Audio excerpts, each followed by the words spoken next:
growth, success of an entrepreneur. We've raised the bar. Learn firsthand from successful business owners and create your own path to success. I'm going to show you how great I am. It's time to hit the road to growth with team lead of the Enriquez Group, Realtor Vinny. Hi, Realtor listeners. Today I have Dustin. He is the co-founder of Caffeine Interactive Technologies, apps, website design, any other kind of features you guys do, Dustin?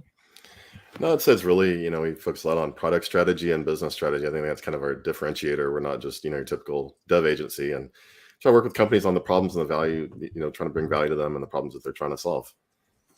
I mean, I know the number, right? Back in the day was how many companies actually don't have websites, right? That probably has gone up fairly drastically, I would think, right? In the US. Gone up as far as the number that don't? No, the number that do now, I guess. Oh, yeah. Yeah, for sure. I mean, if you're running a business and you don't have a website, it's either because you just have way too many clients and like having a website is going to create even more problems for you, or, you're just not trying hard. I mean, they're so simple. We build custom websites. So, we're not ideal for every business. If you're a startup that's like, you've got $5,000 in your pocket and you're just getting going and you're trying to get business cards printed and, all the normal stuff you do with the business, like they're way better options than us. Not to discount us, but, we're a little different price point. But you got options like Wix and, all these website builders that are great options. You're just trying to get started. If you're a handyman or something like that, it's a quick website for your business. Super easy ways to do that for very cheap, and you can do it yourself. So let's say the number's 95 or something like that, something high like that, right? The companies have websites. How many have apps? Because that's, I think, an intriguing aspect of it. Is that like 5%? I mean, how low is that number? Yeah, that's a good question. I don't actually have the numbers. I've got to imagine it's probably under 5%, though. I think, majority, you have to usually be pretty established before you start thinking about building some of that custom infrastructure. And then also, the other question is, how do you count the number of companies? Because like, how many people have an LLC they started for on the side? They're working a full-time W-2 job, but they're doing something else on the side, hustling, or they have aspirations to do it. When do you call that a company? So thinking about the numbers is kind of difficult. But yeah, I would say it's definitely under 5% would be my guess. Do you think apps are going to go the way of like websites, where it's going to be like you have to have an app to for people to look you up? I don't know. I mean, since we build these for a living, I guess I should say yes. But then part of me says no as a consumer, because I don't like downloading a bunch of apps. I don't like every time I interact with the brand, I go download an app. And so I think there's a tasteful way to do that. I don't think everybody needs an app. Gotcha. I think there's certainly value to it. And we also got to talk about, how do you classify an app? Because we're not just talking about like a mobile app that you install on your phone. An app could even be we think of apps as like any kind of custom software development. So it could be things like integrating your business, the tools you use. If you have like the most common thing would be like double entry. You got like every time we make a sale, we got to go enter this order in over here. And, it's like, well, can we integrate some of that more? Integration, automation, that certainly falls within our wheelhouse and the kind of things we focus on, the problems we try to solve to make business owners' lives easier. And, I would call it, in some ways, that's an app, not kind of traditional sense, but you can have internal workflows and internal apps and things like that you leverage. And we've built some of those for customers as well.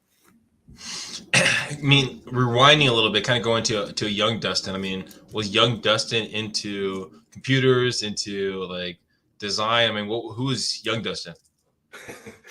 Yeah, I mean, I got my first computer when I was like 7 years old. My dad was so I'm 46 now for reference. So, almost 40 years ago now, Commodore 64. So I was kind of one of those, nerdy kids, I guess you could say, that had access to technology at an early age. That was Nintendo generation. So, was definitely into all the video gaming and stuff like that as a kid. I think as I got to be like a teenager, started realizing, computer gaming and stuff was getting more and more popular at that point in time. And so started realizing, well, I don't have to go buy like a $50 cartridge from Toys R Us or whatever and plug it into my Nintendo or Super Nintendo or whatever. I can go on, the internet was just coming around, but they're also bulletin board, BBSs as we call them. Back then, where people were, you go download games for free. Granted, don't advise this. It's highly illegal. It's, copyright infringement. Do not support this.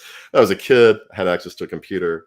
had access to a modem with a phone, and that was a great way for me to get into the hobby of computers was through gaming, and then it kind of grew from there. Honestly, though, I mean, getting into software development, it wasn't something that I don't know that I really had a passion early on. I mean, I think I've developed more of a passion over the years, but I think it was more something I was just really good at, and I had a lot of exposure to technology, given the fact my parents had a software company. My dad was building software. He had moved over from the construction industry and built one of the first estimating tools, which he sold to Glidden Paint Company. If you've heard of Glidden, I think they're known by Home Depot, the brand. But so I had exposure to that. So that was kind of my unfair advantage, I guess you could say, in terms of seeing that at an early age, and early adopter with the internet and all of that. Yeah, I mean, I remember, I'm 39. I remember you could break your I think it was Super Nintendo. You could or no, maybe Xbox. That's what it was, Xbox. You could break it and actually download the game onto the platform and play on the platform. I mean, it's really crazy when you go down that rabbit hole. But I mean, so we have the technology. I'm guessing schooling. I mean, did you have a plan to get into this field kind of growing up, or was that more just a hobby and kind of curiosity? I think it's more, as a kid, I thought I'd be an astronomer for a long time. I really liked astronomy. And then I thought I would get into I kind of had a few years where I thought I'd like to get into journalism, which, thank God I didn't, now with AI taking on the way it is. But, I think when I got to college, it was kind of like, all right, I'm good at this. I'd already done a lot of software. Like I happened to go to high school, which, back then that was 1991 to 95. So most schools, I think at the time, did not have computer labs. I went to a school, private school, happened to have a computer lab, and they actually had a computer science teacher who taught computer science. So I learned like Turbo Pascal when I was in high school. And so, I realized I was pretty good at it. I remember we even had the nerdy part of me coming out. I remember programming competitions and stuff like that I think our school signed up for. I remember going to that, and I think we may have won. I can't really remember all the details, but just remember being really good at software development. So by the time I got to college, it was like, okay, what do I want to do? I don't really know, but this is something I'm good at. I'm just going to go down this path. And then I just kind of stuck with it. And, it wasn't that I wasn't interested in it at all. But, it was a natural path for me just based on my skill set and what I could do well, and something I was interested in. So, that's kind of where it came from. How did you, I mean, starting Interactive Technologies, Caffeine Interactive Technologies, I mean, or co-founding it, was that a quick jump from college, or was it you're working under someone else's umbrella and then things happen, or what happened? How did that transition happen? Yeah, actually started with, I spent 10 years working in the semiconductor industry for a company called Cirrus Logic. They were headquartered in California when I started there and moved to Austin. I'm in the Austin area myself. And so I worked for them for 10 years. During that time, they're a chip design company. Make chips for iPhones and things like that. So I wasn't a hardware designer, though. I was more on the software side. I helped the hardware guys automate a lot of the things that they do. And so because I had that software background, I was actually I majored in computer engineering. So I got a little bit of hardware exposure and software exposure, but really my experience was really in software. So I think what happened to me, though, was being in that job, I realized I was kind of capped. I'd hit a ceiling where if I wanted to move up more, I kind of got into mid-level management. But if I really wanted to move any further than that, I need to go back and work on maybe an MBA, or maybe work on a master's in electrical engineering or something like that. And I don't know. I'm one of those that even today, I still occasionally have these vivid dreams that I'm back in school. And it's not a good experience for me thinking about sitting in a classroom again.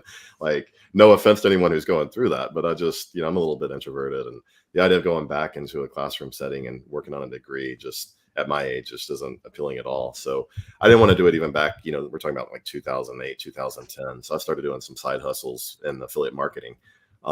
And that was kind of my springboard to get out of the corporate world and start my own thing. And I didn't jump straight from the corporate world into our software business. I went and was doing some other things, some freelancing. I mentioned the affiliate marketing thing, doing that for a little while. And then it just sort of grew into, as I was doing the freelance work, we got enough clients where I had to make a decision. Okay, I need to start telling people no, or I need to start building a team. And decided to go with the latter. And that was back in around 2013 is kind of when I planted the flag of when we started Caffeine Interactive. The introvert aspect of it, I mean, starting a team and kind of getting people underneath you, how was that transition for yourself? Yeah, I don't know if it's that hard. I mean, I'm sure if you did a like personality test of all the, take all the business in the world, successful business in the world, and look at the the makeup of the founders, I'm sure there's plenty of introverts out there that have started businesses. I think the difference between an introvert and an extrovert maybe comes a little more naturally for an extrovert. For me, I know it doesn't necessarily come naturally speaking, and so I have to be intentional about things a little bit more. It's a little more of a blind spot for me. It's easy for me to get caught up in, I don't have any meetings today. I want to just go hide out in my office and work all day and not really talk to anybody. And also it's actually for an introvert. I mean, going through what we've gone through with COVID and now post COVID world, all the tools we have for virtual meetings and tools like Slack for communicating, it's kind of an introvert's dream because you don't have to see anybody in person. You do everything virtually. So I don't want to sound like I'm this big antisocial person, although my wife would probably say I am, but it was it really wasn't that difficult. I mean, in a lot of ways, transitioning into this favored the fact that I was introverted because I was going into a job every day from 9 to 5, walking into conference rooms, having meetings all day and stuff like that. And, being in mid-level management, definitely a lot more meetings than I had when I first started there. So moving into doing things on my own actually kind of fed my introversion maybe a little more, kind of favored it. Are most of your employees local? Are you mostly doing online, kind of having your Zoom meetings and stuff like that? Yeah, we're global. So we have 3 of us here in the Austin area, including myself. But then we have a few other employees scattered throughout the U.S. up in the Northeast in particular, and then we have a development team over in the Philippines. We have a couple developers also down in Bolivia. So. And we've experimented with hiring, I guess we're kind of partial now to the Philippines. We've started hiring quite a bit there and we've had good success finding people that match our culture and our values. And so we've just continued to do that. The biggest problem with that obviously is the time zone difference. I mean, I'm in the central time zone being in Texas, so it's like literally 12 hours opposite me. So collaborating and getting online at the same time is sometimes difficult. And I'm not the type of person that requires all of our employees to be online from 9 to 5 US hours. I think I don't know, to each his own, I guess. I feel like it's a little bit unethical. I wouldn't like it if someone asked that of me. So we offer that freedom and flexibility for our Filipino employees. And I think it pays off well where they have a little bit of overlap with US hours. We still get on calls, but they're working during the day, their time. And, and it works well because we get projects and we load up the work, and most interfacing we have with our customers are from our US based employees. So for the most part, our offshore employees don't do a lot of customer interfacing. So it's not really a big challenge for us. What was that process of actually hiring globally? I mean, also knowing the laws in the different countries. I've done that myself, and hiring different communities. I usually use an outsourcing company, but I mean, for yourself, what was that process like? Well, I hope we're not breaking any laws. I mean, I would say like for us, we treat them essentially like 1099 contractors, I guess. Maybe we don't send them 1099s, but it's kind of like on a contract basis, I guess. But we look at them as full-time employees. We, demand some level of exclusivity from them. We still have them sign, NDAs and things like that. We have confidential projects we're working on. In some cases, our customers have their own, legal agreements that they want our employees to sign. So it's not uncommon for us to be working with a customer where maybe we have an overall corporate agreement between our company and theirs, and then they ask to extend that out to our individual employees who are actually working on that project. Like, we have some customers in banking and finance industry that we have to do that for because of compliancy issues and things like that. So, but it hasn't been too difficult. I mean, maybe in some ways it's actually easier hiring internationally because I don't think there's quite as much paperwork, at least from my perspective. I don't know, my CPA may disagree, but from our perspective, hasn't been too painful. Is it, do you have a company that you go through, or is it posting on different websites in other countries, or what do you usually do? Well, so this is a cool little hack. So, there's a few things I do. One is, there's a website in the Philippines, onlinejobs.ph, and I don't have any relationship with them, and hope you're okay with me mentioning them, but they're basically just a front end for interfacing. It's like, I mean, if you're familiar with like Upwork and sites like that, similar to Upwork, but it's focused just on the Philippines. And there's some other regional sites like that. Eastern Europe, there's, some employment sites like that you can find people. So that's one way I do it. But I'll be quite honest, one of my beliefs is that typically people, I don't want to generalize things, but like if someone's looking for a job, it might be because they have a really crappy boss and they just, they're great employees, they want to get away. But it also could mean that they're having a hard time keeping their job, right? And so, if you're always just hiring from people looking for jobs, like you're going to get some good employees, but you can get some bad apples in there too. And so one of the things that I like is doing more of an interrupt driven approach of going out and actually finding people that have jobs and soliciting them as opposed to waiting on them to come to me. And so the hack, I guess if you can call it, would be using LinkedIn and Sales Navigator to go and, filter down a list of people with certain skill sets within a certain geographic region, for example. And then there's automation tools, which I will if any of your listeners use this and get in trouble with LinkedIn, do not come blaming me. I'm warning you right now. But there are automation tools out there that you can use. It'll help you go in and let's say you build a list in Sales Navigator. You can download that list and then go prospect to them. In this case, it's a little better than maybe prospecting, trying to sell stuff because you're trying to offer people jobs. And so I think people are maybe a little more receptive to that than if you're going out trying to cold spam, a bunch of people on LinkedIn. But that's been a pretty successful way to find people that are maybe already comfortable, but if you catch them at the right time and whispering in their ear, hey, there's an opportunity here and this is what we do. And by the way, we have a lot of flexibility, and working with a US company, we don't require, different things we kind of, entice them with. And that it's been good. We've been able to hire some really great employees that way. Is Sales Navigator, is that a CRM? That is it's like kind of a corporate, what would you call it? It's part of LinkedIn, but it's basically, it gives you access. You have to pay a subscription to it. I think it's I don't remember the price. It's like $80 a month or something like that, but you get a subscription. It allows you to go and do searches. Like you can search on people's profiles and, find people that are, I forget how they, how many degrees of separation you are and stuff like that, and how you can reach out to people. The Sales Navigator gives you the opportunity to be able to go and filter people. You can do all kinds of things, filters on geographic regions. You can filter based on job title, years of experience, keywords. Like for us, we do, for example, we do for simple websites, we're trying to hire someone for that. It might be like WordPress. We'll go do a keyword search for WordPress developers in the Philippines, and pull back a list from that, and then go through and, massage that list, pick out, who we want to go prospect to about a job opening that we have, and then go start up the automation tool, and it starts going to town for us. So do you constantly have a flow of prospecting for new team members, and then when you need them, you reach out to them? Is that kind of how it works? Pretty much. I mean, we're not so busy that we're constantly hiring. I mean, we typically do have some kind of opening, but I don't know. I'm one of those that believes when you hire, you need to absorb that hire and kind of let them assimilate, kind of grow into it. If you hire too quick, grow too quick, you can have all kinds of problems from that, right? So, we're a small team. We're just under 25 employees, I think, total. So, we're not constantly hiring. And as a matter of fact, most of our employees have been with us for, quite a long time. We had one employee that was with us for 7 years and left for 6 months because someone threw a bunch of money at him. He just came back, and I was so happy because I'm all right, we still have that continuity. We're kind of keeping our stats together with how long we've kept employees around, where people are loyal to us and we're loyal to them. But yeah, I mean, we're always in growth mode or wanting to be in growth mode. So, it may not always be running, at least once every 2 or 3 months, I'm going out doing prospecting to find a new hire for some need that we have. Makes sense. I mean, so in building your brand and building your company, I mean, looking back, I mean, what are some of the big things you've had to overcome to get where you are today? Gosh, I mean, certainly building systems and processes. I'm big on that.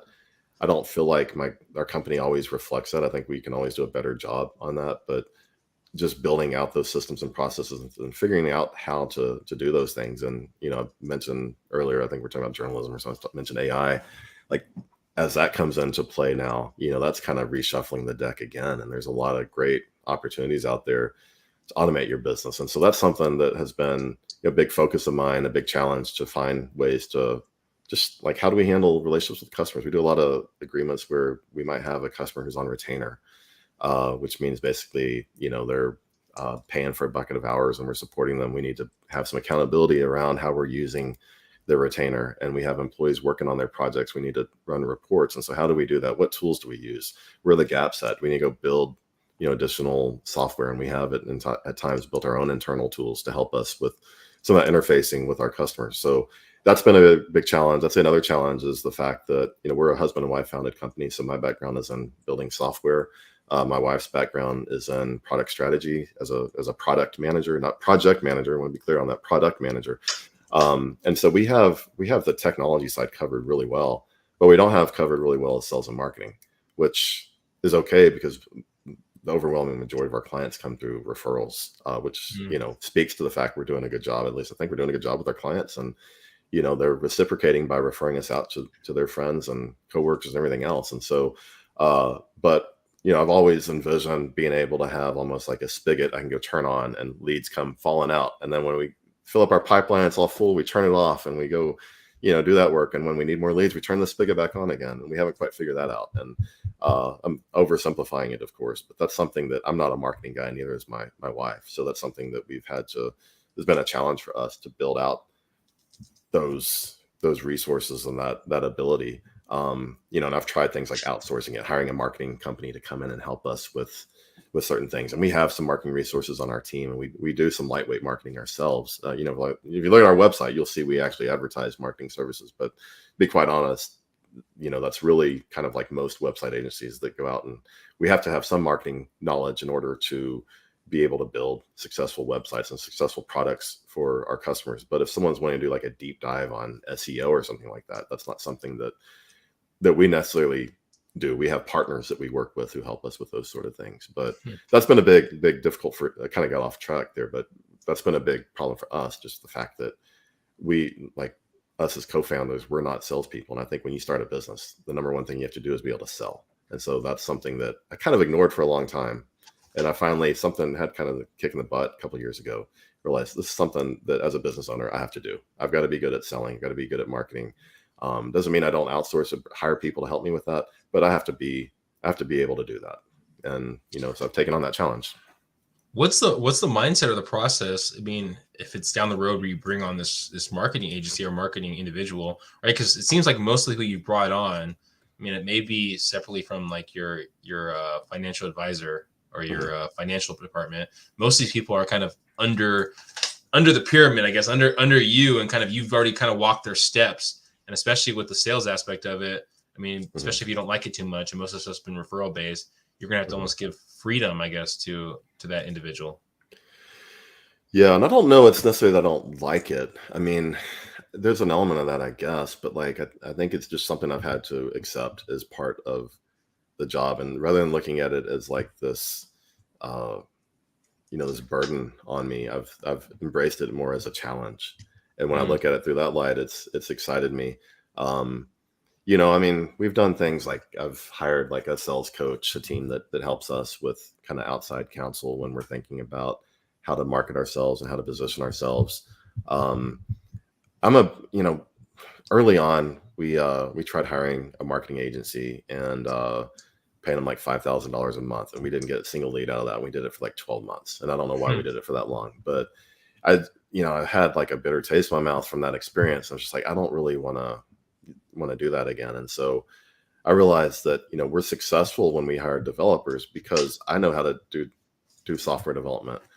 My wife, the co-founder, she knows product strategy, and she knows, product and building products and requirements and all that. So when she makes a hire, she knows how to hire the right people because of that experience. And so my mindset is that I don't think you necessarily have to be a marketing expert in order to build a marketing team or in order to hire people to build a marketing team. But you have to have enough experience in order to know if people are BSing you. The whole world of marketing, there's so many different angles and directions you can go. And so, back then I thought, well, I'll just throw some ads on Facebook or LinkedIn or wherever, and like leads will pour in. Well, it's not that easy, especially in something like what we do, which is very commoditized, websites and apps. I mean, there's not a lot of industries more commoditized than that. So, we got to find ways to stand out and find channels to get our message out and differentiate ourselves from just the other agencies that are out there, just, that are hired guns that'll go build whatever you want them to build. And that's been a challenge for us, but it's important for us in our growth because we got to do that. And like, who are we going to outsource that to? I mean, it has to come, ultimately, I think that has to come from the founders. And so I've kind of taken on that challenge. Where do you see the growth? I mean, if we're talking the next 5 years, where do you see the growth in with yourself and the company?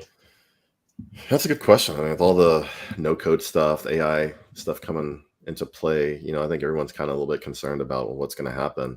I've always thought that any industry like this is going to get more and more commoditized. Websites have definitely gotten that way.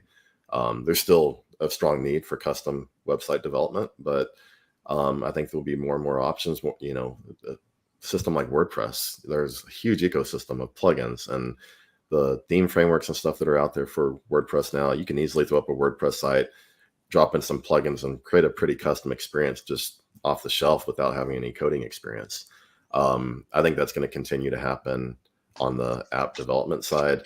So I think where I see us in terms of growth is trying to get more on top of not just building out products and doing custom development, but really becoming partners with our customers and being strategic partners with them. So understanding where their pain points are and where we can bring value to them and strategizing around how they can be successful. Where they have needs, we may not be able to fill all of those. Like they may need to have some strong marketing needs. We may identify they need to go get help on, with certain type of marketing agency to do some sort of initiative for what it is they're doing.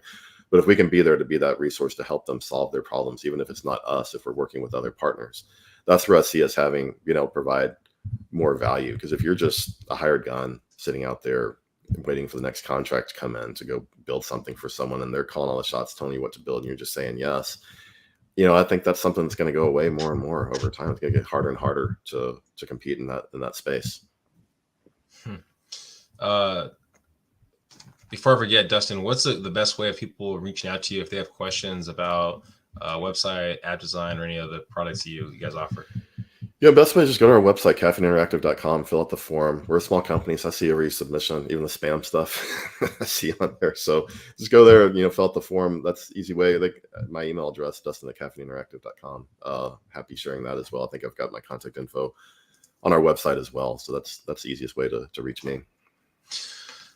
Question: Do you guys only do websites for companies or apps for companies US based? No, I would say 98% of our customers are US based. We're not necessarily opposed to working internationally. We have an international team, so obviously, we're fulfilling the work internationally. That's not a limitation for us. We don't tend to venture too far outside the US when it comes to marketing. So as a result of that, we just haven't had a lot of customers worldwide. With the small companies that you have worked with outside the US, is there a theme that varies from like US based website site? Because for example, I was talking to a realtor in Europe, and usually her competition is about 7 days on returning emails and calls. And so that was one of the things that she had to change to focus on American-based individuals. So I'm wondering if it'd be similar in like apps and websites where it doesn't have to be as I got to get them in the first 5 to 10 seconds or something, and then they're going to leave me. Do you see that stuff in the other companies you've done outside the U.S.? Yeah, I don't know if we've had enough experience outside. I said 98% are in the U.S., and I'm sitting here trying to think of who we've had internationally. I remember we had a client who had a real estate website, and this was probably 4 or 5 years ago.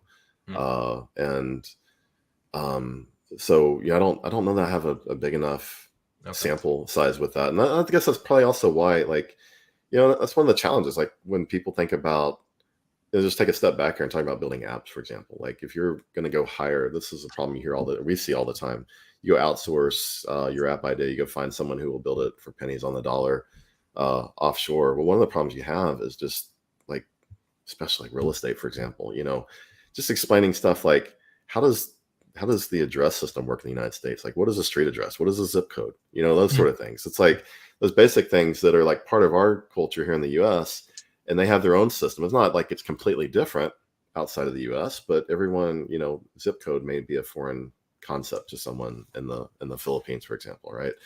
And there's a lot of things like that kind of just get lost in translation. So I think that's also important, because if you're a European company and you're catering to European customers, I mean, you can go hire someone in the US, and I'm not saying it's necessarily a bad idea, but there are probably some things about in order to solve those problems, I think we need to not only understand problems that the company's having, but the problems they solve for their customers. And if I'm not there, living in Germany or wherever, where they're serving clients, then, I'm already at a little bit of a disadvantage. Again, it doesn't mean I can't help them, or that anyone in the US couldn't help them, but it's just one of those variables that you have to consider. I think if you're over in Europe or wherever else and you're looking to hire someone, doesn't mean always you need to go local, but sometimes there's some advantages to that.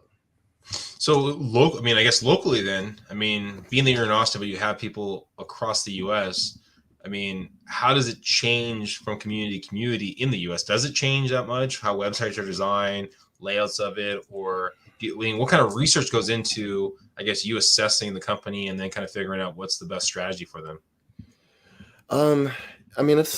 It's largely the same. I guess it depends on the product and, the vertical that they're in.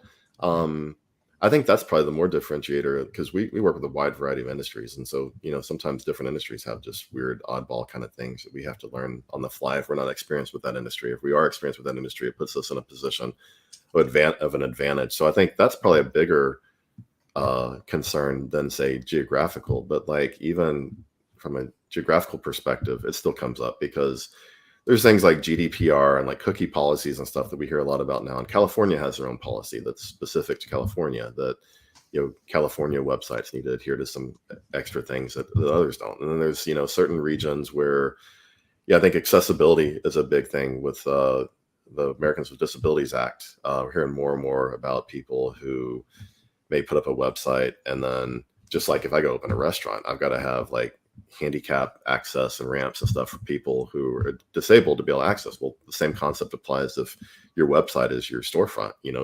That needs to be accessible. And there's a lot of questions, a lot of gray areas here, but there have been some known and publicized lawsuits around, people who have sued because they go to the website and the website's not accessible. I think there's a lot of scare tactics going on with this too. Companies like ours, we don't necessarily do this, but companies like that do what we do, going around telling people like, your website's not accessible, you'd be sued for, tens of thousands of dollars unless you hire us to come fix it, right? It's like that doomsday thing, right? And so that comes up from time to time too. But, from our perspective, we don't necessarily lead with that, but those can create some geographical differences, from region to region. Well, thank you so much, Dustin, for being on the Road to Growth podcast. I appreciate you being here, telling a kid from playing video games to building apps and websites. What more could you want? Thank you again, Dustin. Everyone, hopefully you got some great nuggets right there. Please go in the show notes, go find Dustin, subscribe, and share. Bye, everyone.